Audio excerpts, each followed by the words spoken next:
on a cold, snowy night in Detroit, where the battle between the 2 and the 4 was bound to boil.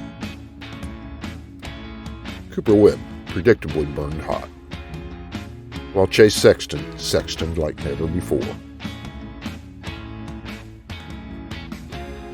1 week after a storybook ending,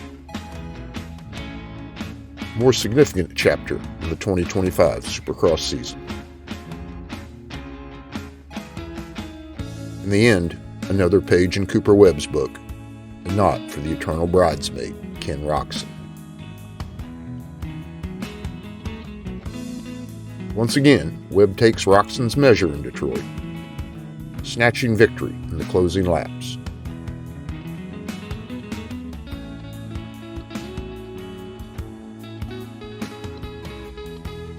From stuck in the gate to third, Sexton's remarkable rebound salvaged his night.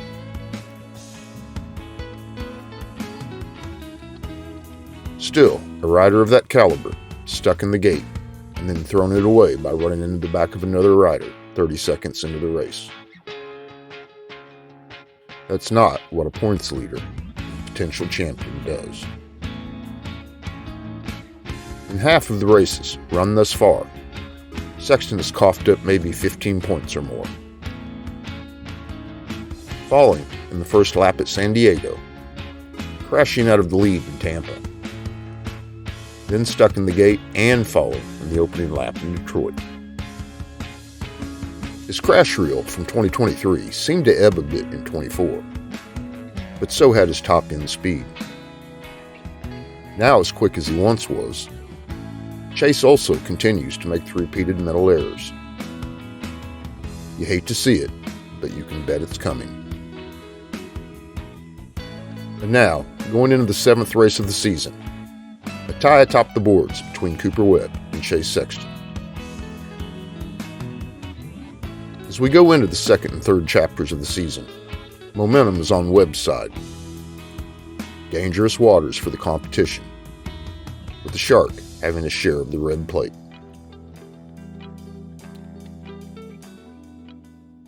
Next up is Arlington, where Cooper Webb has won more races than any other rider.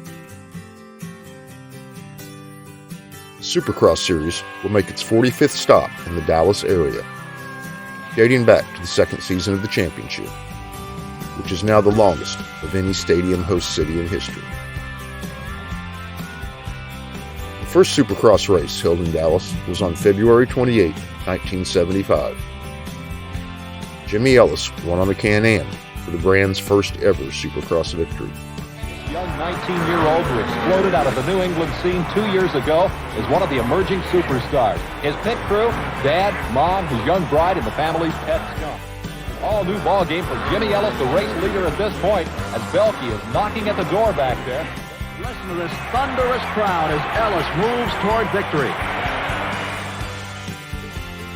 That first Dallas race was also the first ever victory for Jimmy Ellis himself. And in the wake of Malcolm Stewart's historic win in Tampa, we'll have a look back at 3 other big-name first-time winners from the history of the Dallas Supercross. Jean-micheal came within 7 points of winning the Supercross title in his first season in America, scored his first ever win in Dallas's Cotton Bowl as a rookie in 1990. As you earlier commented, Dave, now living in California, Redondo Beach, Jean-micheal Bale, 2 times a world champion, took the lead. He looked to make a mark right away, wanted to show the competition that he was number 1 on this particular night, and he did just that from the drop of the gate. Behind him, Guy Cooper was giving it his all. Cooper from Oklahoma, rider number 4 aboard a Suzuki, and right behind Cooper came number 17, Larry Ward, running in a number 3 position. Bale cast a look over his shoulder, but really, I don't know what he was looking for. He had this race, Dave, well in hand. Got him covered here. And out of the corner of my eye, Larry Ward, I see him sneaking up to the inside, and he puts the moves on Guy Cooper, makes the pass, takes over the number 2 position. So now it's Jean-micheal Bale out front, Larry Ward, the youngster, the rookie from Washington, running in a number 2 spot, Guy Cooper holding down, and he's the veteran, the number 3 position. shot of Jean-micheal Bayle. And we were talking about California, and it's your feeling, Dave, that possibly some distractions here. Well, I wonder about that. This guy's the 250 world champion. Over in Europe, they race 2 40-minute motos. He's got to be in top. Well, that's the tendency of a rookie to kind of look ahead. I think that he probably, in his mind, had already passed Jean-micheal Bayle, or was figuring out how to do it instead of paying attention to what was going on. And Bayle takes the win. We'll get back. 5 years later, Jeremy McGrath was looking to move into a tie with Rick Johnson for the most Supercross wins in the sport's history. The hole in the Texas Stadium roof, usually made for dried-out blue glue Texas tracks, but not in 1995. In the making, maybe, Jeremy McGrath goes for his 28th career Supercross victory, tying him with the all-time record holder, Rick Johnson. Phenomenal. This kid can definitely ride Supercross. The record on the line tonight. Jeremy McGrath wants to make sure that everything is stacked in his favor, including superstition. I noticed you have the black pants on. You've had a few troubles with the yellow ones? Yeah, the last couple of races I've been on the ground with the yellow pants, so trying to set a record tonight, so back to the black pants. In a downpour, McGrath's Honda teammate Doug Henry instead showed his New England-bred wet weather skills for his first ever Supercross win. The fans are undercover here at Texas Stadium. It might be a good thing because we've got tornado warnings and rain forecast for later on. Now it is no longer raining. It is hailing here at Texas Stadium, and we'll be back. Art Ekman, David Bailey, and Jan Beek is not the best of conditions here at Texas Stadium for Jeremy McGrath's attempt at tying the all-time win record held by Rick Johnson, David. You can see him patting down the starting groove right there in that mud, sticking to his foot. It's going to be tough out there, but he's got the balance. Team manager Wes McCoy of Honda is putting the number for Jeremy McGrath, taping a cardboard number above. That's not for glory purposes. No, that's just so the scorers can see. He wants to make sure all of his Honda riders get scored.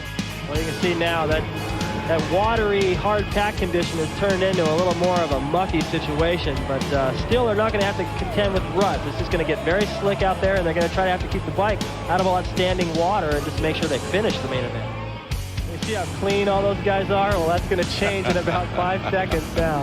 They'll be disguised in mud, and we'll have trouble identifying the numbers probably as they're off. And Jeremy McGrath, a great start. Time to hoop on his right. Craig, Kudrowski, Emig, all in good shape. Let's check out the turn. Look at McGrath. Sneaks around the inside and stays clean. And then Emig comes by and gives him a face full of mud. Oh, there's Craig going off the track under the Dunlop sign. It's really who can stay up. That's Henry spinning out. Well, it's just difficult because it's so slick, and then if you put your foot down and try to keep your balance, your feet slide out from under you, and that's just even more difficult to try to pick the bike back up and get going again. That's kind of funny. The two riders right there, John Dowd and Doug Henry, both these riders won their first big pro races in the mud. A little bit of mud, Texas mud here at Texas Stadium. The 250 main event on the 12th stop of the U.S. Supercross Tour. Todd DeHoop is our leader right now, but Doug Henry, after spinning out in the first lap, is pursuing DeHoop. Henry was reaching up, pulling his roll-offs across, trying to get some clear vision. Whoa, Henry triples in the mud. Picks up the deficit now on DeHoop. They are side by side. It's who picks the best rut, and it's Henry. Now look at Henry jumping his way through everything, doing the triple. He's going to have clear vision now. You see, he elected to stay out of that rut where DeHoop dropped down in there. A lot of times that gets deeper and deeper, and you can throw the chain. So Henry riding smart right now. Doug Henry now is out on top looking for his very first 250 Supercross victory. A little early to tell in this muck.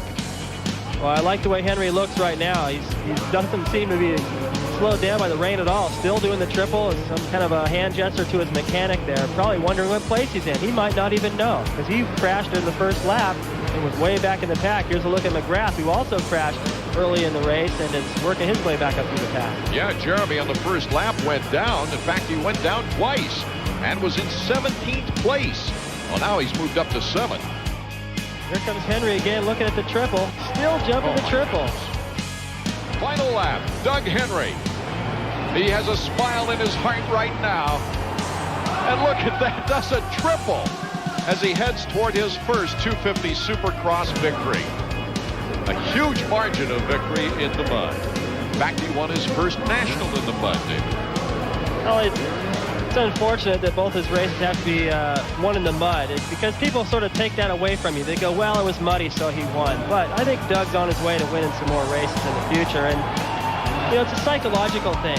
As he does another triple here, obviously not bothered by the mud. I think it's psychological. He knows that he's been riding in the rain. The other riders assume that he's been riding in the rain. And even if he hasn't, they still kind of toss that edge to Doug. And riders also like John Dowd, who also won in Hangtown that same day in the 250 class and is running third right now.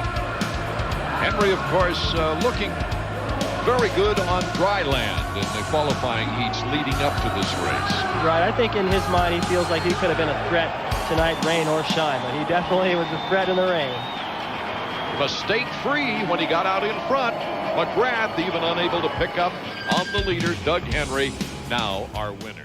Doug, congratulations on your first ever Supercross victory. I guess you won your first national on a 125 in the mud. You must like this stuff. It's not really that I like it, but I guess I could deal with it better than everybody else. So tell me, what does it feel like to come home and win one of these things? I know the conditions played a part, but it's got to feel great, give you that confidence. It feels great to go out there and, oh man, I just had so much fun. Yeah, I don't know what to say. I want to really thank my mechanic Pete, man. He stands behind me all the way. He's the best guy I could ever have for my job, and you know, he does all the work out there. And I mean, it was a bike race out there too. He made sure that the bike didn't suck any water out there. And he did a great job, and I just want to tell my wife that I love her at home. Congratulations. Thanks. 10 years later, and 20 years before his little brother joined him in the winner's circle, James Stewart captured the first of 50 Supercross wins.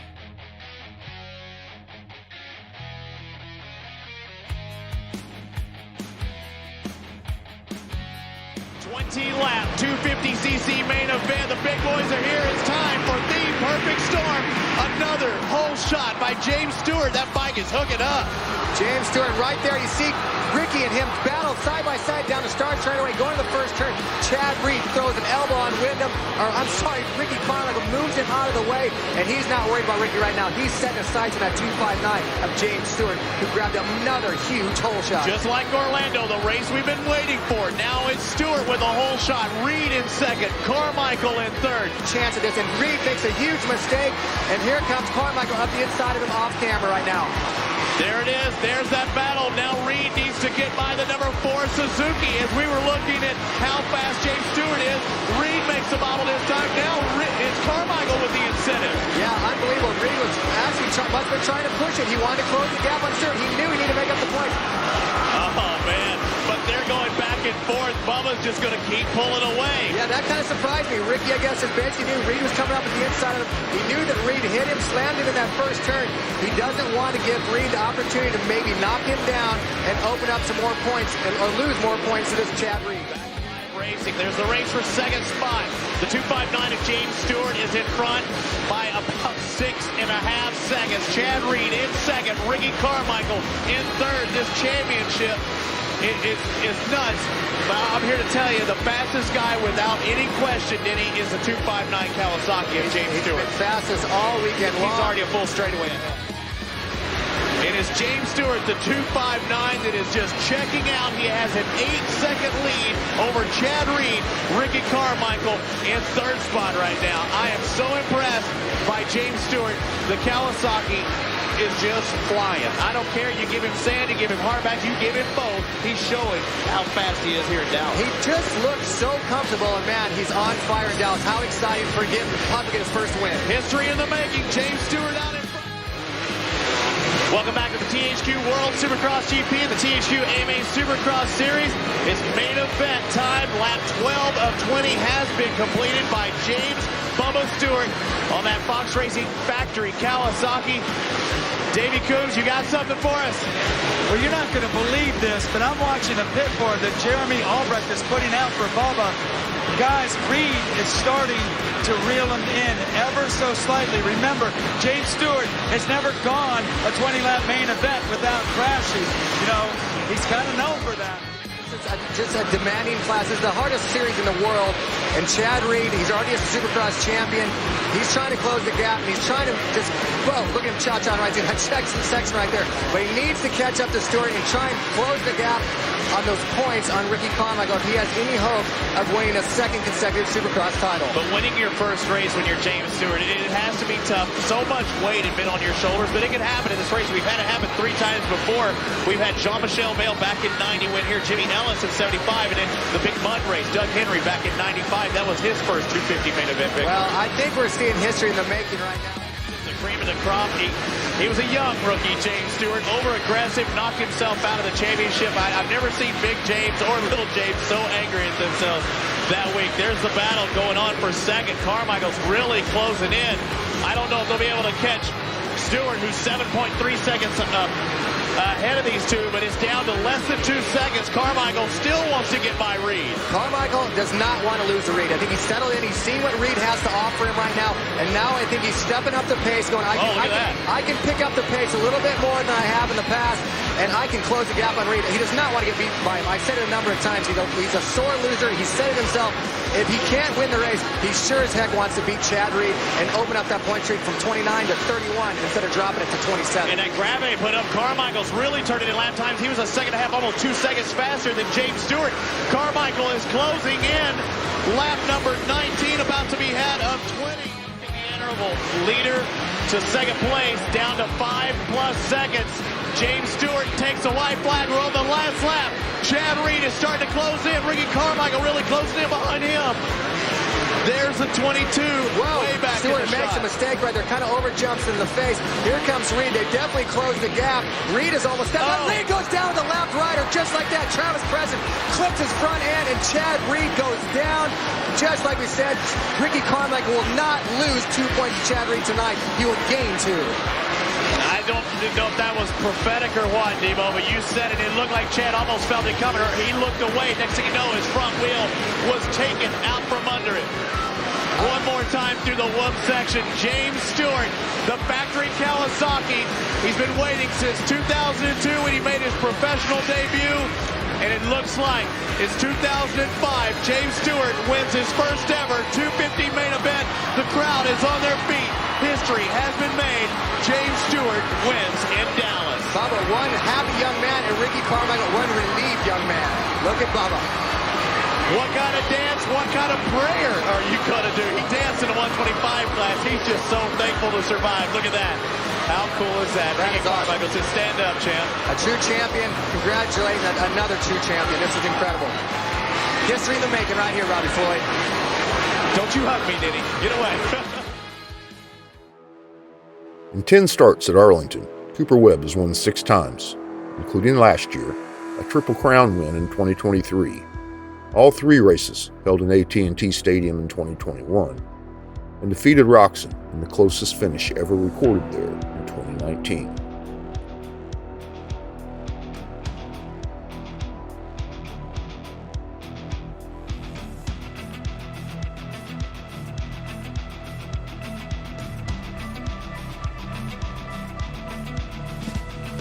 So that's 6 races run, a third of the season down and dusted.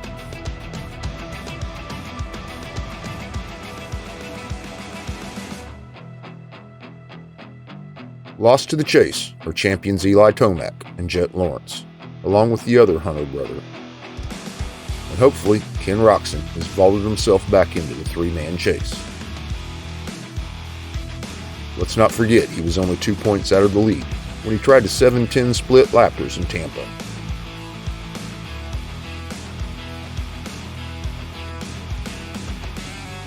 With yet another podium, Roczen is just 15 points back with 11 races remaining.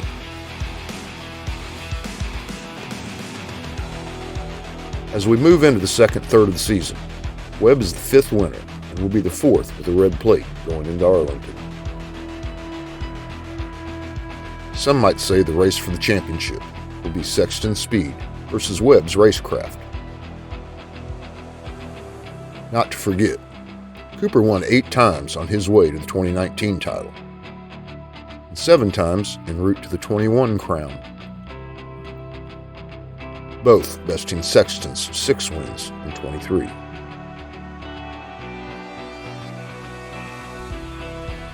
Sexton has been the fastest so far this year, but up until Detroit, he'd either won or been off the podium altogether.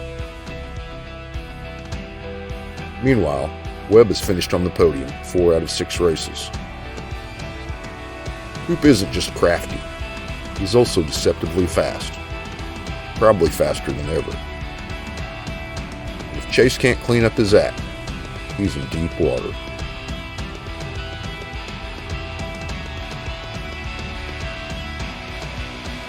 And hey, if you like this video, please like this video. Maybe we'll tap the subscribe button. Leave a comment if you know how to type. Meanwhile, thanks for watching this.